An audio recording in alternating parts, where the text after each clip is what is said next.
இன்னொரு விஷயம் கூட தலைவர் என்ன சொல்லியிருக்காருன்னா, என்டிகே கட்சி தலைவர், ஆடு மாடு வளர்க்கறது கூட நான் அரசு பணியா ஆக்க போறேன் அப்படின்னு சொல்லியிருக்காரு. சமீப காலத்துல வந்துட்டு இப்ப ஆடு மாடுகளுக்காக அவர் நிறைய மாநாடுலாம் நடத்தினா நம்ம பார்த்துட்டு தான் இருந்தோம். இன்னொரு விஷயம் என்ன சொன்னாருன்னா, நாட்டு மாடு எல்லாம் வந்துட்டு வளர்க்கறதுக்கு நான் ஊக்குவிப்பேன் அப்படின்னாங்க. வெளிநாட்டு மாடுகள் வந்து நான் தடை செய்வேன். இது வந்து வரவேற்கக்கூடிய ஒரு விஷயம் தானே? கண்டிப்பா. நான் தான் சொல்றேன், அண்ணனோட எந்த திட்டத்தையுமே நம்ம அவாய்ட் பண்ண முடியாது. புரியுதுங்களா? படிச்சு பாலா போறதோட ஆடு மாடு மேய்ச்சி ஆளா போலாங்கள எப்பவே சொல்லியிருக்காங்க. இதைத்தான் அண்ணன் கடைபிடிச்சு படிக்காதீங்கடா, ஆடு மாடு மேய்ப்போம், ஆடு மாடு மேய்க்கிறவனையும் கவர்மெண்ட் ஜாப் ஆக்கிடுவோம்.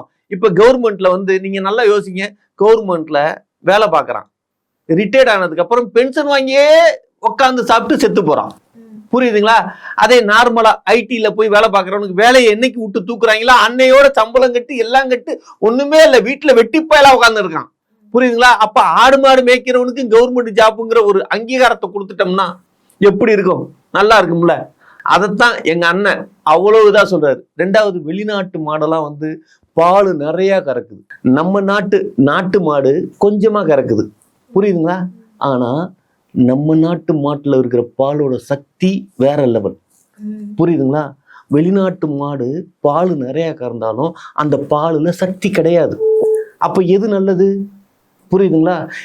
எங்க அண்ணன் ஆட்சிக்கு வந்தாச்சுன்னா ஆவின் கிடையாது, ஆரோக்கியம் கிடையாது, சீரியஸா. அப்புறம் இந்த பாக்கெட்ல போட்டு விற்கிறாங்கல்ல, அது எதுவுமே கிடையாது. ஆமா, ஸ்ட்ரெயிட்டா, ஆமா அங்கவே கறந்து அங்கவே கொடுப்போம். ஆமா, ஹாஸ்பிட்டல் எல்லாம் குழந்தைங்களுக்கு பால் வேணும் அப்படின்னா மாட்டு தொழுவோம். எல்லா ஆஸ்பத்திரி எல்லா ஊர்லயுமே மாட்டு தொழுவத்தை வச்சிருவோம்.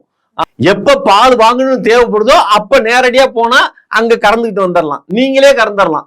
என்ன நீங்க ஒண்ணுமே செய்ய வேணாம். செண்பகமே செண்பகமே அப்படின்னு பாட்டு பாடினாவே போதும், மாடு பாலை கறந்துரும்.